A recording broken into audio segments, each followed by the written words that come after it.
ये क्या होता जा रहा है? मुझे कल रात दूध का बर्तन पीतल सा दिख रहा था और आज सुबह मैं अपने आप को धरती मानकर गोल गोल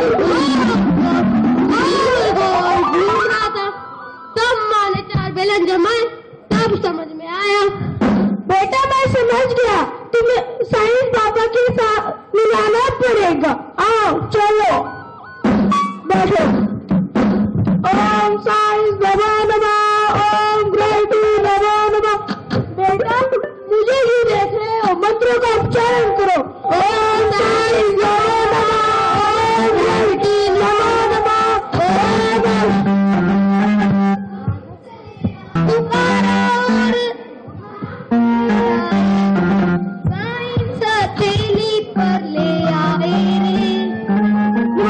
न्यूटन बाबा।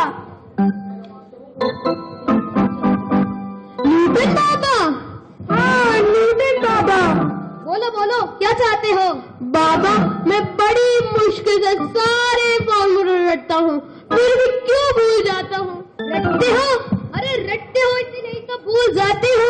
समझो, फॉर्मूला समझने की चीज है, बनाने की चीज है। This is pure imagination, innovation, creation. अगर ये बात मैं अपनी मम्मी और टीचर से कहूँगा तो मम्मी मुझे घर में ही नहीं घुसने देगी, और टीचर तो मुझे क्लास से ही बाहर निकाल देगी। क्लास? साइंस भी कभी क्लास में पढ़ी जाती है? और कहाँ पढ़ेंगे, या तो क्लास में या फिर लैब। ये पूरी दुनिया लैब है, जहाँ चाहे वहाँ पढ़ो, पेड़ के नीचे पढ़ो, तभी तो तुम्हें पता लगेगा पेड़ ऑक्सीजन देते हैं, फूलों की खुशबू कैसी होती है, पत्ते हरे क्यों होते हैं। अभी तुम ही बताओ, अगर मैं किसी बगीचे की जगह क्लास में बैठा होता तो सेब को गिरते हुए देखता? नहीं। क्या मैं लॉ ऑफ ग्रेविटी बना पाता? बिल्कुल नहीं। तुम्हें पता है ग्राहम बेल ने फोन का आविष्कार कैसे किया था? कैसे? देखो। कोई ऐसी चीज होती जिससे हम दूर बैठे भी बात कर सकते। तुम्हें पता है उन्होंने फोन का आविष्कार किया था तो पहला फोन किससे किया था? किसको? अपने मित्र को। Hello hello. लेकिन हेलो तो अभिवादन का तरीका है।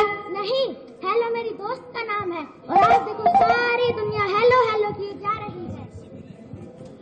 Hello hello hello hello hello, जब फोन की घंटी बजती है सब करते हैं hello hello hello hello hello. सब भागे भागे फिरते हैं पर लाइफ है चलो हेलो हेलो हेलो हेलो। उनकी आवश्यकता ने फोन का आविष्कार किया था। साइंस की पहली शर्त की आवश्यकता होती है, आवश्यकता या आविष्कार की जननी होती है। हमारी नहीं है, गलती तो उन लोगों की है जिन्होंने साइंस को क्लास और लैब में बंद कर दिया है। उससे हवा, पानी, धूप सब कुछ छीन लिया है, उससे बना दिया है थकाऊ और उबाऊ। अगर साइंस को दिलचस्प बनाना है तो उसे खुले में लाओ, डेवी स्कूल की तरह साइंस गार्डन बनाओ, क्योंकि साइंस को खेल खेल में सीखा जाता है। बाबा मुझे आपके नियम बिल्कुल समझ में नहीं आते। मेरे नियमों को समझने का मंत्र और यंत्र तो तुम अपने साथ लिए घूमते हो। वो क्या बाबा? ये है वो मंत्र और यंत्र जिससे तुम मेरे सारे नियम खेल खेल में चुटकी बजाकर सीख जाओगे। वो कैसे? देखो, ये बॉल तब तक स्थिर अवस्था में रहेगी जब तक इस पर कोई एक्सटर्नल अनबैलेंस फोर्स ना पड़े, और ये बॉल तब तक गतिमान अवस्था में रहेगी जब तक इस पर कोई एक्सटर्नल फोर्स ना पड़े। ये बॉल तब तक गतिमान अवस्था में रहेगी जब तक इसे कोई एक्सटर्नल फोर्स ना रोके। जैसे अभी एप्पल अंकल ने रोका। हाँ, ये एक्सटर्नल फोर्स कुछ भी हो सकती है, जैसे हवा, ग्रेविटी, पृथ्वी की खुरदरी सतह वगैरह वगैरह।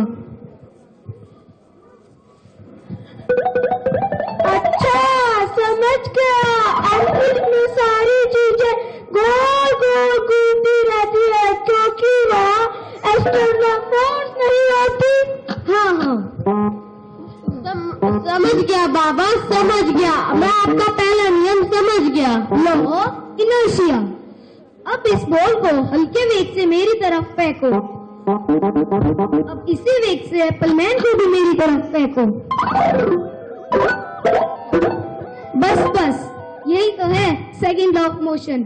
Force is equal to mass into acceleration. Ball का मास कम था और एप्पलमैन का मास ज्यादा था, इसलिए मैं एप्पलमैन को बिल्कुल मूव नहीं कर पाया।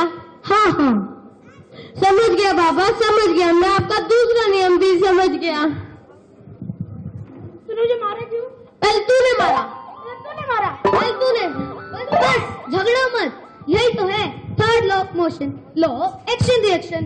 तुमने उसे मारा, बदले में उसने भी तुम्हें मारा। हर क्रिया की प्रतिक्रिया होती है।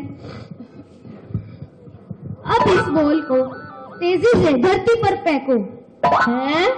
तुमने देखा कि धरती भी उतना फोर्स लगाकर बॉल को तुम्हारी तरफ फेंकेगी जितना फोर्स लगाकर तुमने बॉल को धरती पर फेंका था। अरे वाह, मैं तीनों लॉ ऑफ मोशन सीख गया। Law of inertia, law of gravity, law of action reaction, law of inertia, law of gravity, law of action reaction. अब मैं कभी फेल नहीं होऊंगा। अच्छा बेटा, अब तुम मेरे सारे नियम समझ गए। अब चलते हैं। याद रखना, साइंस कभी रटी नहीं जाती, बाबा। बेटा अब हम चलते हैं। Thank you एप्पलमैन।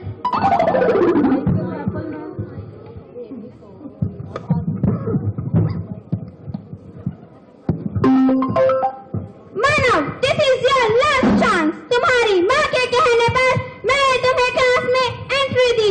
अगर तुम्हारे ऐसे ही हालात रहे तो तुम्हें फेल होने से कोई नहीं बचा सकता और तुम कभी पास नहीं हो सकते। मैं नहीं फेल होऊंगा, आपके पढ़ाने का तरीका फेल होगा। अच्छा, चल प्रिंसिपल के पास। छोड़ो। सर, इसे कभी कोई फॉर्मूला याद नहीं होते। अच्छा सर, इसने मेरी नाक में दम कर रखा है। अच्छा सर, अगर कहते हैं कि क्ले का मॉडल बनाओ तो ये मेरी नाक का मॉडल बना देता है। अच्छा सर, इसमें मेरी सर ये आपकी बात फेल हो जाएगा। अरे तो बड़ा समझदार बच्चा है। सर, इसे पर कुछ याद ही नहीं होता। याद साइंस रटवाई नहीं जाती, साइंस तो समझाई जाती है। शायद आपको इस साइंस को पढ़ाना नहीं आता। बेचारे बच्चे मारे डर के सब कुछ सहन करते हैं और कुछ कहते हैं तो इसकी तरह पिटते हैं। तो करे तो क्या करें? किताबों से बाहर साइंस लाके सारे केमिकल का कार्टून बना के आ जाओ सारे मूड बना के science of science of science of science of science of science of science of science of औसत थ्योरीज और सब फॉर्मूलास।